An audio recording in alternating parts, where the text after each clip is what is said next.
reached out to Ian Justin when we were getting ready to put the press release out this week, because Ian was the one that first signed me up at Honda 20 years ago, just to thank him and just to remind him that I do remember that meeting where we went in there and my palms were sweaty and I was extremely nervous. You know, I was in my mid-20s and I was really worried about, you know, this opportunity. There was a lot of anxiety around it. I didn't know what to expect. So definitely from that day forward, I've never taken the opportunity for granted. So no, I couldn't imagine it going for 20 years. It's a long relationship, and it's because we're there for one another through the good and bad times.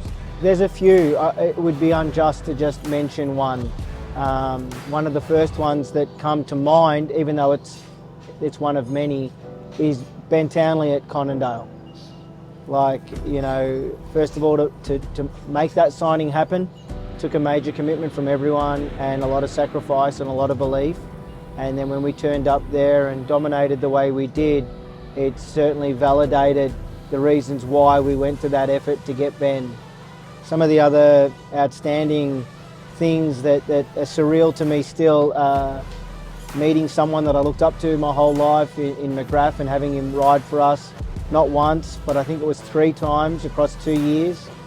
And having him meet Tony Lockett, someone else that I looked up to growing up. I mean, my uncle used to take us to watch St Kilda play and he was all about Tony Lockett. So to have both of them in this trailer upstairs, 6'4", Tony Lockett arching over, speechless. That's how into the sport he was, speechless meeting McGrath. That was something that will always stick with me. Turning up with Todd Waters, Dean Ferris and poor Dale and no one expecting us to do anything, and we led the championship, and other than Todd getting hurt, we could have won the championship that year. Justin Brayton, through an Instagram message, winning 5 back-to-back championships. I mean, in that time, social media has happened.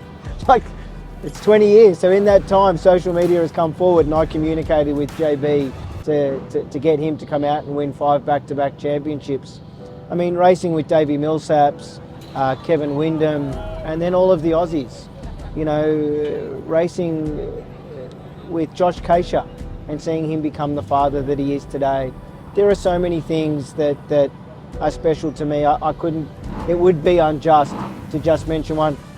With weeks, I'm talking weeks before the season opener of the Australian Superbike Championship, Brian Starring was without a ride and we decided to go racing in the Superbikes and we won it. And that chance opportunity led to Brian racing in MotoGP. So there are so many things to mention, and I know there are so many things that I haven't. So yeah, be unjust to say one, but the first one that always hits me is what we did with Ben Townley when we turned up at Conondale. I don't know if the 20th year would make it any more special. It is a championship that has eluded us, and again, not from a lack of trying. I'd hate to try and recall how many times we've led it, how many times we've felt like that we're in a really good position. Craig Anderson in our very first year had the red plate for many rounds and then did his hamstring with I think 2 rounds to go, and he got a flat tyre, but the hamstring is what really killed that season for us. Like we were dominating. Todd Waters has led the championship for us. Ben Townley has led the championship for us. Dean Ferris has led the championship for us.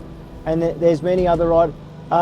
Brad Anderson, I think, led the championship for us and finished second. So there are many riders that have led this motocross championship and it's eluded us. But yeah, to be super special to win it, every championship we've won is special.